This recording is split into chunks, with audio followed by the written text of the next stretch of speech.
बिस्मिल्लाहिर्रहमानिर्रहीम। अस्सलाम वालेकुम स्टूडेंट्स, आप देख रहे हैं मेरा चैनल इजी मैथ। मैं हूं नसीम अंसारी।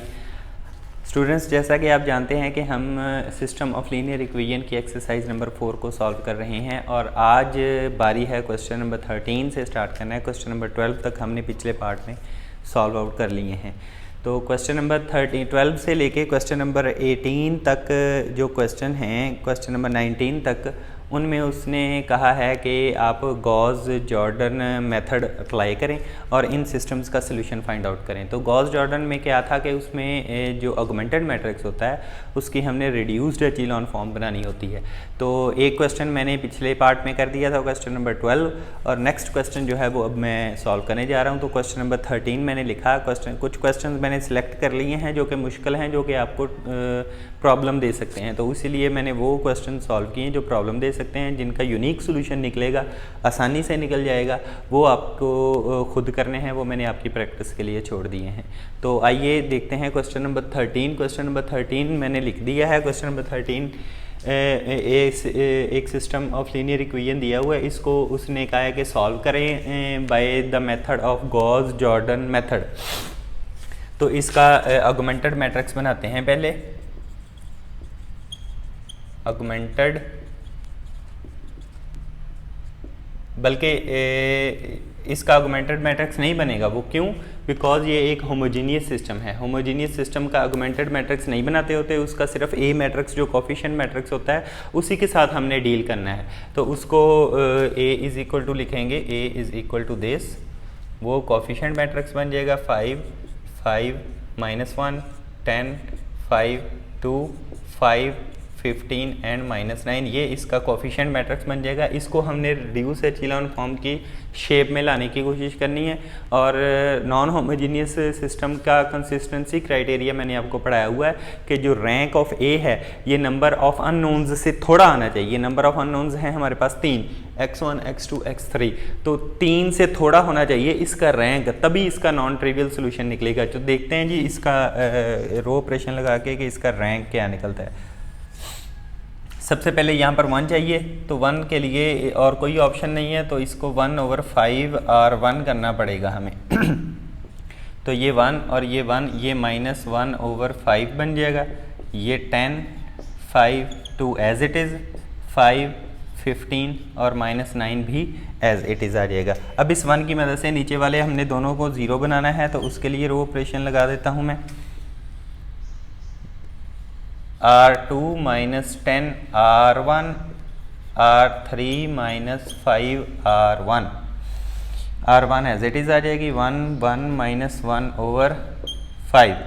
10 से मल्टीप्लाई करवा के माइनस करवाया 0, 10 से मल्टीप्लाई करवा के माइनस करवाया -5, 10 से मल्टीप्लाई करवा के माइनस करवाया, तो जब इसको 10 से मल्टीप्लाई करवाया तो -1 बच गया, सॉरी -2 बच गया। तो -2 को जब 2 से माइनस करवाया तो ये आ जाएगा 4। सिमिलरली 5 से मल्टीप्लाई करवा के माइनस करवाया 0, 5 से मल्टीप्लाई करवा के माइनस करवाया 10, और इसको भी 5 से मल्टीप्लाई करवा के माइनस करवाया, तो ये आ जाना है -8। अब नेक्स्ट स्टेप में हमने क्या करना है, ये देखें जी, हमने इसको 1 बनाना है। तो इसके लिए मैं क्या करूँगा, रो ऑपरेशन लगा देता हूँ। -1/5 R2 को 1/5 से मल्टीप्लाई करवा देंगे, ताकि सारी रो में वो जो है -1/5, यहाँ पर 0, 1/5 से मल्टीप्लाई करवाया, तो यहाँ पर 1, -1/5 से मल्टीप्लाई करवाया -4/5, और नीचे वाली जो रो है 0, 10 और -8 एज इट इज़ आ जाएगा। अब हमने इस 1 की मदद से ऊपर और नीचे वाले दोनों को 0 बनाना है। उस पर रो ऑपरेशन अप्लाई कर देते हैं जी। R1 -R2 और R3 -10 R2, R2 as it is आ जाएगी -4/5।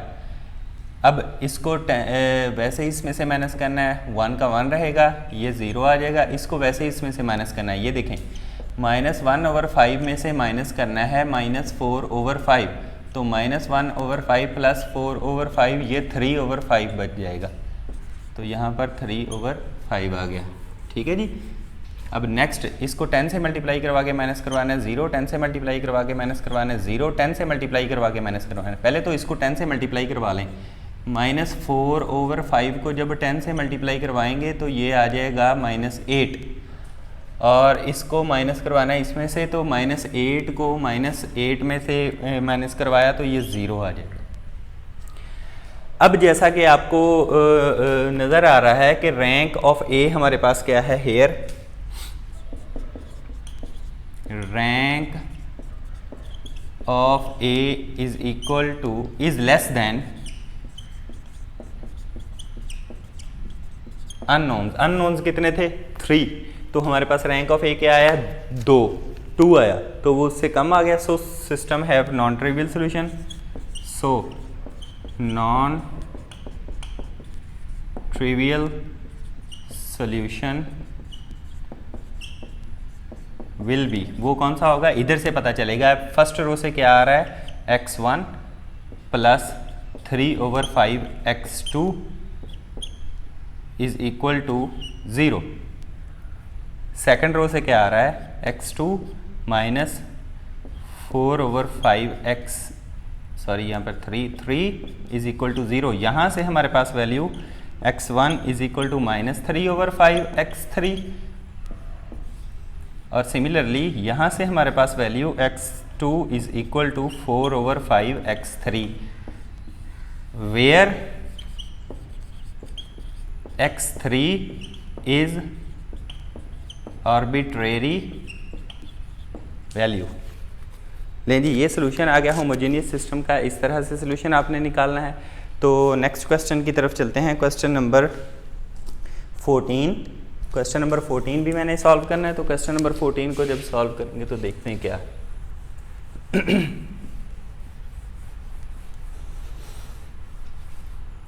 कुछ क्वेश्चन ऐसे हैं कि जिनमें सोल्यूशन एग्जिस्ट नहीं करता, कुछ क्वेश्चन ऐसे हैं जिनमें सोल्यूशन एग्जिस्ट करता है लेकिन आर्बिट्रेरी सोल्यूशन आता है। तो उनकी मुख्तलिफ जो टाइप्स हैं वो मैं आपको करवा दूंगा। क्वेश्चन नंबर 14, इसमें सिस्टम दिया हुआ है जी 5x1 minus 2x2 plus x3 is equal to 3 and 3x1 plus 2x2 plus 7x3 is equal to 5, x1 plus x2 plus 3x3 is equal to 2। ये हमारे पास जी सिस्टम दिया हुआ है। इस सिस्टम को आपने क्योंकि ये नॉन होमोजीनियस सिस्टम है, तो नॉन होमोजीनियस सिस्टम को सॉल्व करने के लिए आप पहले उसका ऑगमेंटेड मैट्रिक्स बनाते हैं। ऑगमेंटेड मैट्रिक्स बनाने के बाद फिर उस पर रो ऑपरेशन लगाते हैं ताकि आप उसकी रिड्यूस्ड एचिलॉन फॉर्म बना लें। चूँकि उसने कहा है कि आप गॉस जॉर्डन मेथड से करेंगे, तो गॉस जॉर्डन मेथड में रिड्यूस एचिलॉन फॉर्म ही बनाते होते हैं। सॉल्यूशन इसका स्टार्ट करते हैं। ए बी किसको रिप्रेजेंट करता होता है, इसके ऑगमेंटेड मैट्रिक्स को। 5 - 2 1 3 3 2 7 5 1 1 3 2, ये जी ऑगमेंटेड मैट्रिक्स है। इस पर रो ऑपरेशन लगाएंगे। सबसे पहले तो हमें यहाँ 1 चाहिए, तो ये वाली रो उठा के ऊपर ले जाएंगे तो उस पर वहाँ पर 1 आ सकता है। तो R1 3 को एक्सचेंज करवा दिया, ये 1 1 3 2 ऊपर आ गई, नीचे R1 जो है वो 3 की पोजीशन पे चली जाएगी और R2 एज इट इज़ आ जाएगी 2 7 5। अब इस 1 की मदद से नीचे वाले हमने 0 बनाने हैं, तो इस पर रो ऑपरेशन लग जाएगा। R2 - 3 R1 और R3 - 5 R1, तो R1 एज इट इज़ आ जाएगी 1 1 3 2।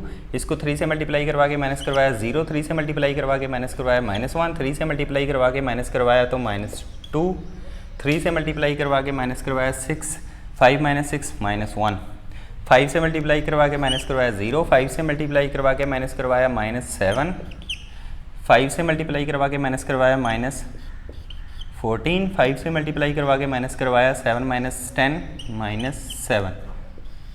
लें जी, अब यहाँ पर हमें 1 चाहिए, तो सारी इक्वेशन को सारी रो को -1 से मल्टीप्लाई करवा देंगे ताकि वहाँ पर माइनस बन जाए, यानी कि -R2। तो जब R2 को माइनस से मल्टीप्लाई करवाया, ये R1 तो एज इट इज़ आ जाएगी 3 2, और ये 0 1 2 1, ये 0 -7 -14 और -7 एज इट इज़। मुझे लगता है मार्कर थोड़ा प्रॉब्लम करने लग गया है, तो मैं कलर चेंज कर लेता हूँ, रेड ले लेते हैं। अब इस 1 की मदद से ऊपर और नीचे वाले दोनों 0 बनाने हैं, तो इस पर रो ऑपरेशन क्या लग जाएगा जी? तो R1 माइनस R2 और R3 प्लस 7 R2, इसको वैसे ही इसमें से माइनस करना है, 1 का 1, ये 0 आ जाएगा, इसको इसमें से माइनस किया 1, इसको इसमें से माइनस किया 1, ये रो वैसे की वैसी आ जाएगी। इसको 7 से मल्टीप्लाई करवा के इसमें प्लस किया, ऐसे ही आ जाएगा, इसको भी ऐसे प्लस किया, 0 हो गया। 7 से मल्टीप्लाई करवाया, 7 2 जार 14, और 14 में से प्लस करवाया तो 0, 7 से मल्टीप्लाई करवा के प्लस करवाया तो 0। अब अगर आप देखें तो ये वाली इसकी रिड्यूस एचिलॉन फॉर्म बन गई है, लेकिन अगर हम देखें तो जो नॉन होमोजीनियस सिस्टम होते थे उसमें हमने कहा था कि rank of augmented matrix should be equal to rank of A, दोनों बराबर आने चाहिए, तो तभी सोल्यूशन एग्जिस्ट करेगा। इधर हमारे पास रैंक ऑफ ए बी वो भी 2 है, और रैंक ऑफ ए वो भी 2 है, दोनों का रैंक 2 इक्वल तो आ गया, लेकिन ये जो रैंक आया है दोनों का वो नंबर ऑफ अननोन्स से कम है, तो इज लेस देन अननोन्स, ये अननोन से कम है। जब इस तरह की सिचुएशन आ जाए कि रैंक तो इक्वल आ जाए लेकिन वो नंबर ऑफ अननोन से कम हो, तब आर्बिट्रेरी सोल्यूशन बनता है। तो इसका सोल्यूशन फिर रो 1 से हमारे पास क्या आ जाएगी? This implies x1 plus x3 is equal to 1। Row 2 से हमारे पास क्या आ जाएगा?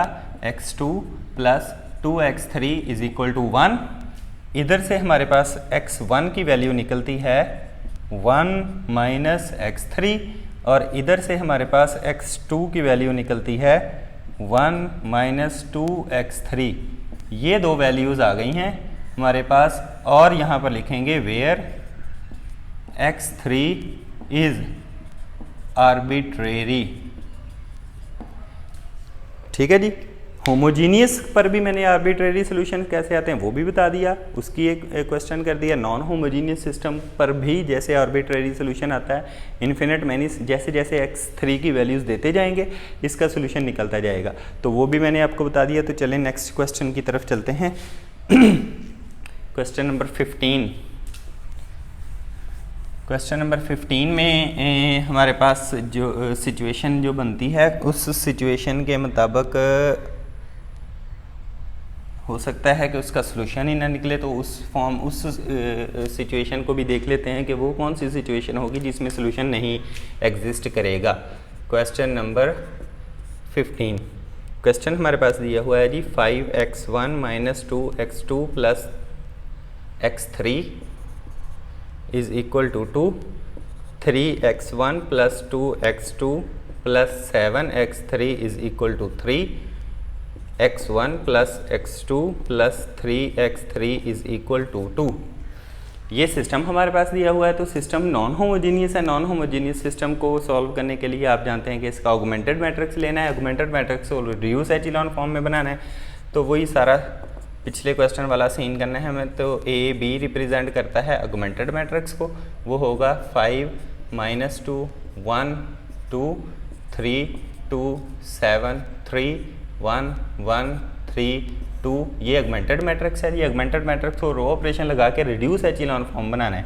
तो रो ऑपरेशन लगाने के लिए सबसे पहले तो हमें यहाँ पर 1 चाहिए, तो रो इंटरचेंज करेंगे हम, R1 3 करेंगे, ये ऊपर आ जाएगी, और 5 माइनस 2 1 2 ये R2 एज इट इज़।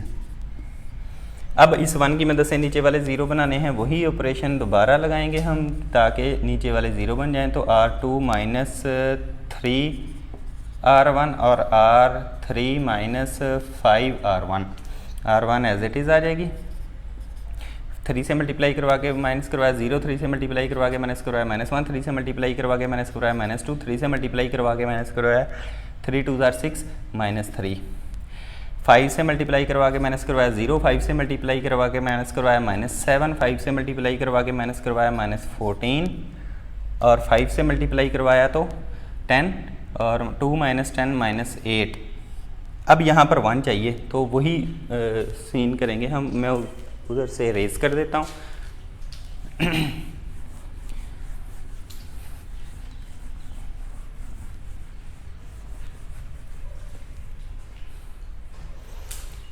तो सारी रो 2 को माइनस से मल्टीप्लाई करवा देंगे ताकि उधर 1 आ जाए। -1 है ना, तो 1 लेना है हमने, तो यहाँ पर माइनस से मल्टीप्लाई करवाया तो ये चीज़ बन गई 0 -7 -14 और -8। इस 1 की मदद से ऊपर नीचे वाले 0 बनाने हैं।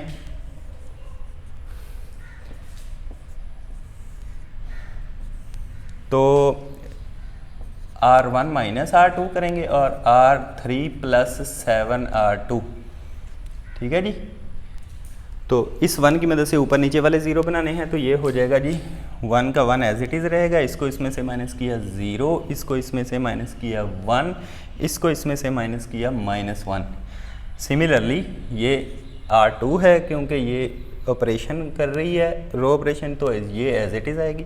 इसको 7 से मल्टीप्लाई करवा के प्लस किया 0, 7 से मल्टीप्लाई करवा के प्लस किया 0, 7 से मल्टीप्लाई करवा के प्लस किया 0, 7 से मल्टीप्लाई करवा के प्लस किया 7 3 21, 21 में से माइनस करना है 8, तो वो बन जाएगा 13। ये रिड्यूस एचिलॉन फॉर्म आपकी बन गई। अगर आप देखें तो हमारी कंडीशन के मुताबिक के जो नॉन होमोजीनियस सिस्टम होता है उसका सोल्यूशन कब एग्जिस्ट करता है कि जब rank of augmented matrix equal आ जाए रैंक ऑफ ए के, तब सोल्यूशन एग्जिस्ट करेगा। ये बात अलग है कि उसके आगे हम देखेंगे कि सोल्यूशन यूनिक होगा कि आर्बिट्रेरी होगा, वो बाद की बात है, लेकिन सोल्यूशन एग्जिस्ट करने के लिए दोनों का रैंक इक्वल आना चाहिए। अगर हम इधर देखें तो सिचुएशन कुछ और है। रैंक ऑफ ए बी जो है वो है 3, सारे मैट्रिक्स का रैंक वो है 3, 1 2 3 रोज है नॉन जीरो। और अगर हम देखें रैंक ऑफ अकेला ए, इसको निकाल के इसका अकेला ए का रैंक देखें वो 2 है, जो कि इक्वल नहीं आ रहे। So system have no solution,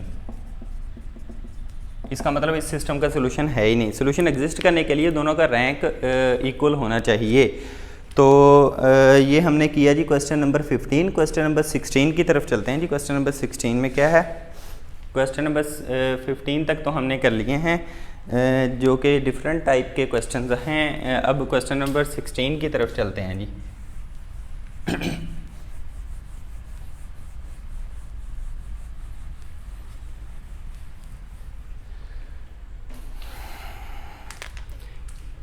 question number 16, question number 16 में सिस्टम दिया हुआ है जी 2x1 - x2 + 3x3 = 3, 3x1 + x2 - 5x3 = 0, 4x1 - x2 + x3 = 3। ये सिस्टम दिया है जी नॉन होमोजीनियस सिस्टम।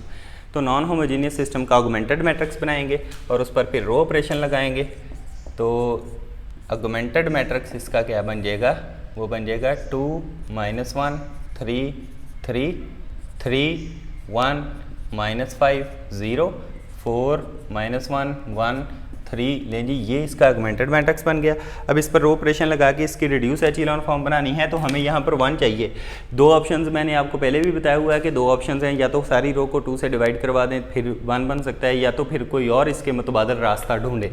तो और मुतबादल रास्ता ढूंढने के लिए इसको मैं इसमें से अगर माइनस करवा दूँ तो इधर 1 बन जाएगा, फिर रोज़ को इंटरचेंज कर लेंगे। तो मैं ये करने लगा हूँ, पहले मैं R2 में से R1 को माइनस करवा देता हूँ। R1 एज इट इज़ आ जाएगी 2 - 1 3 3, इसको मैंने इसमें से माइनस करवाया 1, इसको इसमें से माइनस कर 1 - × -1 2 हो जाएगा, -5 - 3 -8 हो जाएगा, 0 - 3 -3 हो जाएगा। ये R4 एज इट इज़ आ जाएगी। ठीक है जी। अब इनकी रोज़ को इंटरचेंज कर लेंगे ताकि ऊपर 1 बन जाए हमारे पास। R1 2 कर लेंगे तो 1 2 -8 -3 वो पोजीशन चेंज, 2 -1 3 3 ये पोजीशन चेंज, और -1 1 3 ये एज इट इज़ आ जाएगी। ये हमारे पास है 1 बन गया। अब इस 1 की मदद से नीचे वाले दोनों मुझे 0 चाहिए, तो R रो ऑपरेशन लगाएंगे, ये बन जाएगा R2 - 2R1 और R3 - 4R1। R1 as it is आ जाएगी, वो ऑपरेशन में हिस्सा ले रही है। तो 2 से मल्टीप्लाई करवा के माइनस करवाया 0, 2 से मल्टीप्लाई करवा के माइनस करवाया -5, 2 से मल्टीप्लाई करवा के माइनस करवाया 16 + 3 19, 2 से मल्टीप्लाई करवा के माइनस करवाया 6 + 3 9, 4 से मल्टीप्लाई करवा के माइनस करवाया 0, 4 से मल्टीप्लाई करवा के माइनस करवाया -9, 4 से मल्टीप्लाई करवा के माइनस करवाया 32 और 133, 4 से मल्टीप्लाई करवा के माइनस करवाया 3 + 12 15।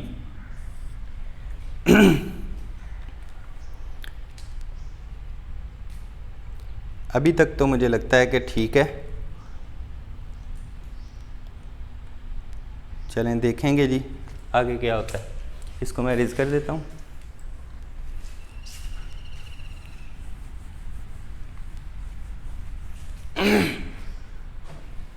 अच्छा जी, नेक्स्ट स्टेप में मुझे यहाँ पर 1 चाहिए।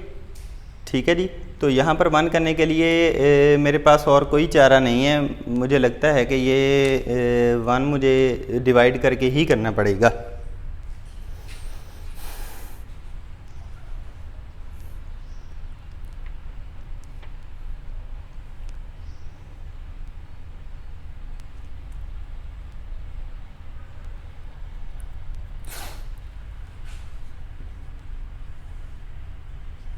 एक और रास्ता भी हो सकता है, अगर इस 5 को मैं 2 से मल्टीप्लाई करवा के इसमें प्लस करवाऊँ तो ये 1 बन सकता है। तो इसको मैं यही रास्ता करता हूँ। तो R3 + 2R2 1 2 -8 और -3 एज इट इज़, R2 भी एज इट इज़ -5 19 और 9 एज इट इज़ आ जाएगा। अब इसको मैंने किस से मल्टीप्लाई करवाना है? 2 से मल्टीप्लाई करवा के इसमें प्लस करवाया 0 का 0, 2 से मल्टीप्लाई जब करवाया तो ये हो गया -10। तो इसमें माइनस करेंगे, इसमें से माइनस करेंगे तो ये आ जाएगा 1। 2 से मल्टीप्लाई करवाया 38, तो इसमें माइनस किया 33 में से 38 माइनस किया, 33 में से 38 माइनस किया तो -5। 2 से मल्टीप्लाई करवाया 18, 18 को 15 में से माइनस किया -3। नहीं जी, यहाँ पर 1 बन गया। इसकी हम पोजीशन को चेंज कर लेंगे, बटे से भी हम बच गए, जो फ्रैक्शन वाली चीज़ है उससे भी बच गए हैं हम। R2 3 पोजीशन चेंज कर लेते हैं, 2 -8 -3 एज इट इज़। ये 0 1 -5 और -3 ऊपर आ जाएंगे, 0 -5 19 और 9 नीचे आ जाएंगे। ये लें जी, इस 1 की मदद से अब हम ऊपर नीचे वाले दोनों को 0 बना लेंगे। उस पर रो ऑपरेशन कौन सा लगेगा जी? R1 - 2R2 और R3 + 5R2। R2 चूँकि हिस्सा ले रही है वो एज इट इज़ आ जाएगी, और इसको 2 से मल्टीप्लाई करवा के इसमें से माइनस करवाया एज इट इज़, 2 से मल्टीप्लाई करवा के इसमें से माइनस करवाया 0, 2 से मल्टीप्लाई करवा के इसमें से माइनस करवाया 10 आ गया। तो -8 + 10 2, 2 से मल्टीप्लाई करवा के इसमें माइनस करा -3 + 6 3। सिमिलरली 5 से मल्टीप्लाई करवा के प्लस करवाया 0, 5 से मल्टीप्लाई करवा के प्लस करवाया 0, 5 से मल्टीप्लाई करवा के 25, तो इसमें प्लस -25 + -6, 5 3 = 15, 9 - 15 -6। अब नेक्स्ट हमें इधर 1 चाहिए, तो इधर 1 बनाने के लिए कोई और चारा नहीं है, हमें इसको 6 से डिवाइड करवाना पड़ेगा। तो -1/6 R3 ये 0 1 0 2 3 और ये 0 1 -5 -3 एज इट इज़ 0 0 1 1 इधर आ जाएगा। अब इस 1 की मदद से ऊपर वाले दोनों 0 बनाने हैं, रिड्यूस एचिलॉन फॉर्म बना रहे हैं ना हम। तो R1 - 2 R3 R2 + 5 R3, 2 से मल्टीप्लाई करवा के माइनस करवाया एज इट इज़, 2 से मल्टीप्लाई करवा के माइनस करवाया एज इट इज़, 2 से मल्टीप्लाई करवा के माइनस करवाया 0, 2 से मल्टीप्लाई करवा के माइनस करवाया 1, 5 से मल्टीप्लाई करवा के प्लस करवाया एज इट इज़, 5 से मल्टीप्लाई करवा के प्लस करवाया एज इट इज़, 5 से मल्टीप्लाई करवा के प्लस करवाया 0, 5 से मल्टीप्लाई करवा के प्लस करवाया 2, ये 0 0 1 1। लेकिन जी ये आपके पास बन गई है रिड्यूस्ड एचिलॉन फॉर्म। इस रिड्यूस्ड एचिलॉन फॉर्म में आपके पास अब क्योंकि नॉन होमोजेनियस सिस्टम है, नॉन होमोजेनियस सिस्टम के सोल्यूशन को एग्जिस्ट करने के लिए rank of augmented matrix should be equal to rank of A. तो इधर हमारे पास रैंक ऑफ ऑगमेंटेड मैट्रिक्स क्या है 3 और ए का रैंक क्या है वो भी 3, तो दोनों इक्वल हैं। तो रैंक ऑफ ए बी और रैंक ऑफ ए दोनों इक्वल आ गए, और वो किसके इक्वल हैं? नंबर ऑफ अननोन्स, वो भी 3 है। इसका मतलब इसका कोई ना कोई यूनिक सॉल्यूशन निकलेगा। और यूनिक सॉल्यूशन क्या होगा? फर्स्ट रो में से अगर देखें तो x1 is equal to 1, second row में से x2 is equal to 2, third row में से x3 इज इक्वल टू 1। ये इसका यूनिक सॉल्यूशन है। लेकिन जी स्टूडेंट्स, मैंने आपको इस क्वेश्चन में से कई क्वेश्चन करवा दिए जिनका मुख्तलिफ टाइप्स बनती थी, और अब चलते हैं जी क्वेश्चन नंबर 20 की तरफ, जो कि इनसे थोड़ा डिफरेंट है। तो क्वेश्चन नंबर 20 क्या है हमारे पास? बाकी जो क्वेश्चन रह गए हैं ना, क्वेश्चन नंबर 17, 18 और 19, ये तीनों क्वेश्चंस के यूनिक सॉल्यूशन है बिल्कुल इसी तरह। तो ये आप खुद कर सकते हैं बड़े अच्छे तरीके से। आप प्रैक्टिस कीजिए, आपकी प्रैक्टिस के लिए मैंने ये छोड़ दी हैं, आप कीजिए, आप इनको सॉल्व कर लेंगे, यूनिक सॉल्यूशन निकलते हैं। तो क्वेश्चन नंबर करते हैं जी अब 20, क्वेश्चन नंबर 20 लिखता हूँ जी मैं, इधर इसको रेज कर देता हूँ।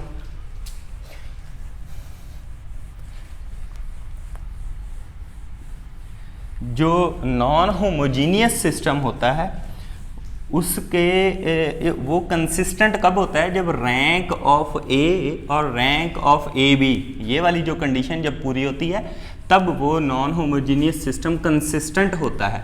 और वो इनकंसिस्टेंट कब होता है? जब रैंक ऑफ ए बी वो जो होता है वो ज़्यादा आ जाए और रैंक ऑफ ए कम आ जाए, वो तब इनकंसिस्टेंट होता है। तो क्वेश्चन नंबर 20 में यही मेथड यूज होगा। तो क्वेश्चन नंबर 20 है क्या जी? वो कह रहा है show that the system,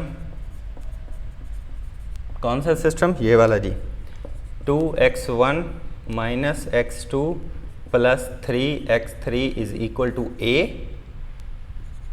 3x1 + x2 - 5x3 is equal to b, -5x1 - 5x2 + 21x3 is equal to c। ये है जी आपका सिस्टम। वो कह रहा है ये वाला सिस्टम इज इनकंसिस्टेंट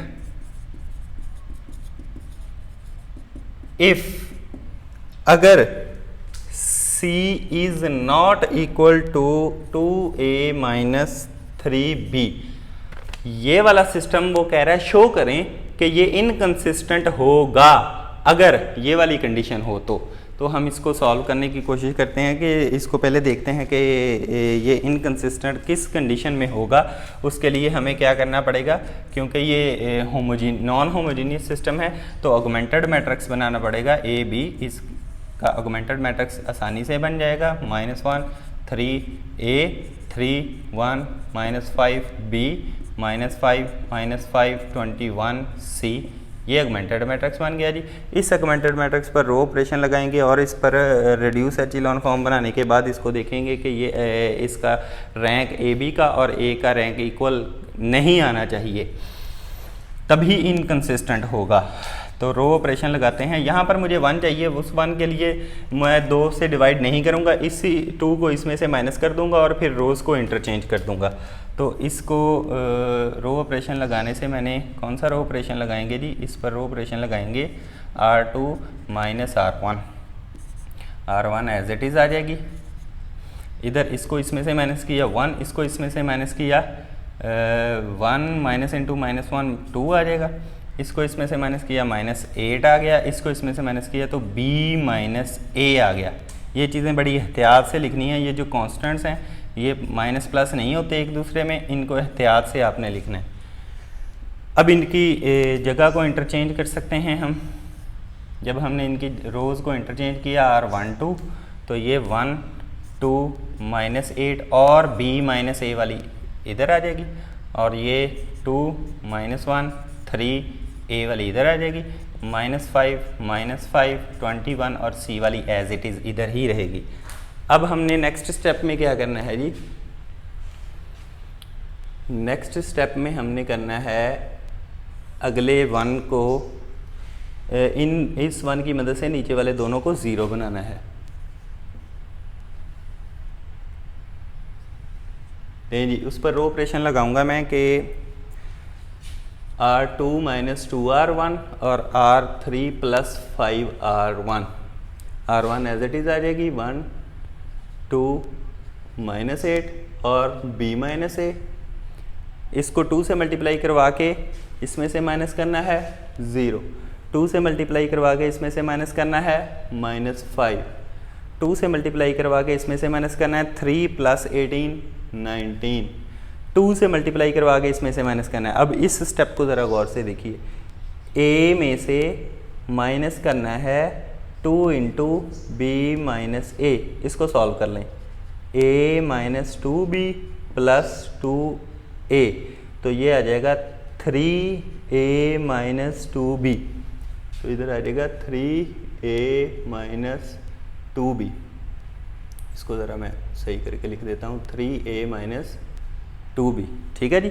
अब नेक्स्ट स्टेप में ये हमारा हो गया, 5 से मल्टीप्लाई करवा के प्लस करना है 0, 5 से मल्टीप्लाई करवा के प्लस करना है -5 में से +10 5, 5 से मल्टीप्लाई करवा के प्लस करना है 21 में से माइनस करना है 40, तो 19 बन जाएगा।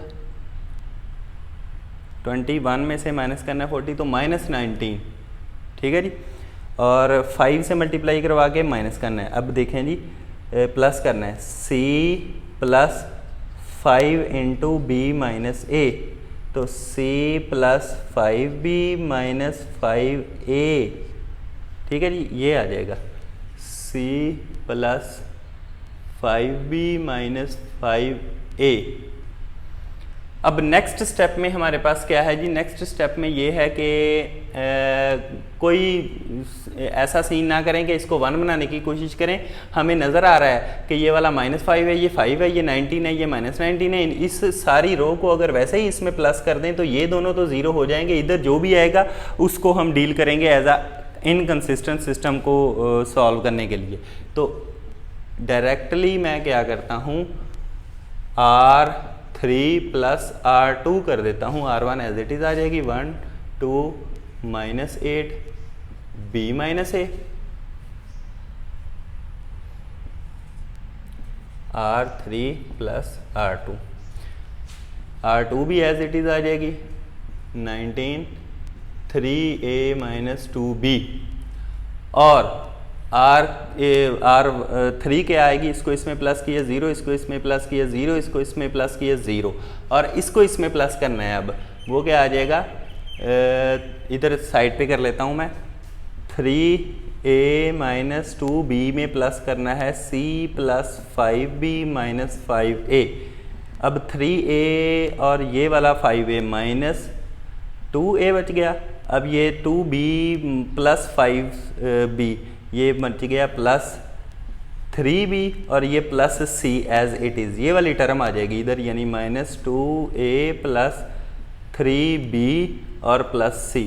ये लें जी, अब हमारे पास एक कंडीशन होती है, ये ऑगमेंटेड मैट्रिक्स है और ये पार्टीशन है हमारे पास। अब हमारे पास किसी सिस्टम को इनकंसिस्टेंट करने के लिए एक कंडीशन होती है कि rank of A B should be greater than rank of A. अब यहाँ पर इस सिस्टम को इनकंसिस्टेंट होने के लिए ये वाली चीज़ कभी भी ज़ीरो नहीं हो सकती। अगर ये ज़ीरो हो गई तो फिर रैंक ऑफ ए बी और रैंक ऑफ ए तो इक्वल आ गए, फिर तो सिस्टम कंसिस्टेंट हो गया, इनकंसिस्टेंट नहीं हुआ। इनकंसिस्टेंट होने के लिए ये वाली चीज़ कभी भी ज़ीरो नहीं हो सकती, तभी होगा। तो फॉर इनकंसिस्टेंट सिस्टम ये वाली चीज़ यानी कि -2a + 3b + c should not equal to 0। तो यहाँ से ये दोनों चीज़ें उधर चली जाएंगी, तो c is not equal to आ गया 2a - 3b। वही वो कंडीशन है जो उसने कहा था कि प्रूव करें। तो स्टूडेंट्स, आज की इस वीडियो में आपने देखा हमने क्वेश्चन नंबर 20 तक सॉल्व किए, मुख्तलिफ सिस्टम्स लिए, उनका मुख्तलिफ टाइप के सोल्यूशंस निकले।